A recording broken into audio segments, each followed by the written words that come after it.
Hey, is this my own? Oh, man, don't Chai! Hey, when God was creating you, getting you ready to be in my stomach through somebody, he did his best.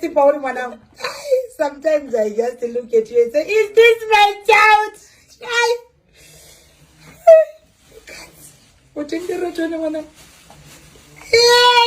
is this my own producing?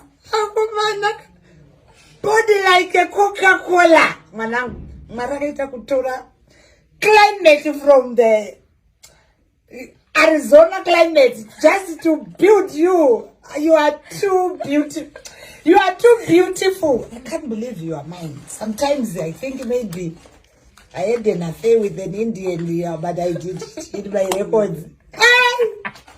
You are beautiful, fearfully, wonderfully, extravagantly, phenomenally, extraordinarily, geologically, biologically, scientifically, tremendously.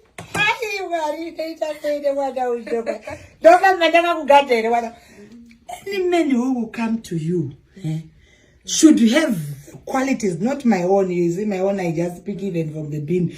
You need a qualified man who comes from the heavens on top of, not just these people from the streets. Do you understand me? You are too beautiful. May God keep you for me. Even when I die, may He still keep you. Just for me. Guide you. May you be married with a responsible person who will take care of your beauty. Hey, God, I thank you. A treacherous husband now. But in a case where she can visit, mine is with the ancestors.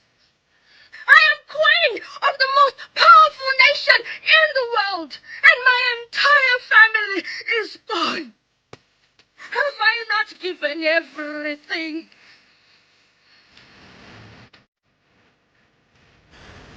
On your feet, General.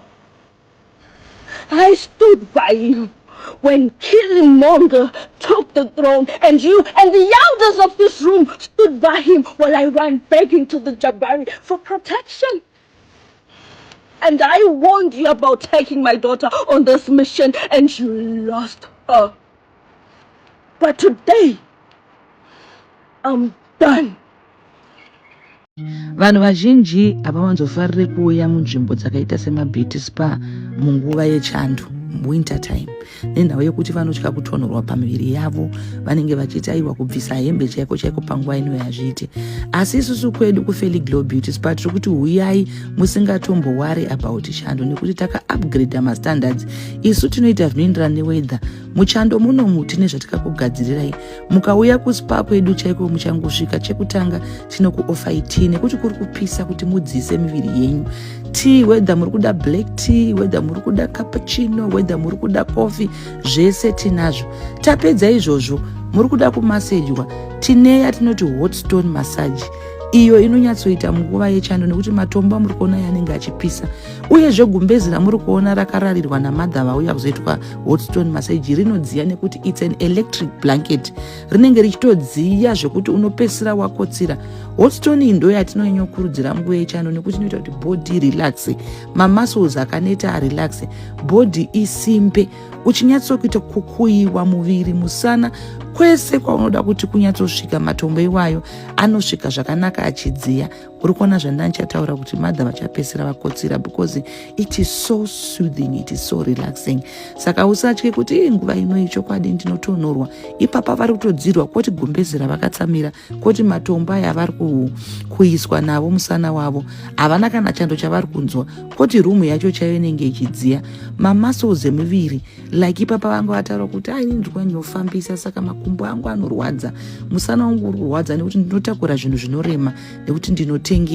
Saka ipapa vari kunyatsokubatwa. Matherapists edu chatinomadira, anonyatsodhila nechiri kunetsa pabhodhi yako, kudhila nedambudziko. Vapedza kugadzirwa gumbo ravo, vabva vaiswa zvematombo yandataura. unoziva unonyatsofita like uri mudenga. Kumutswa ipapa kuti zvapera kana kuti tapedza unoita hasha. An hour of body relaxation. Saka huyai kuspa kwedu, musatye chando, we got you covered.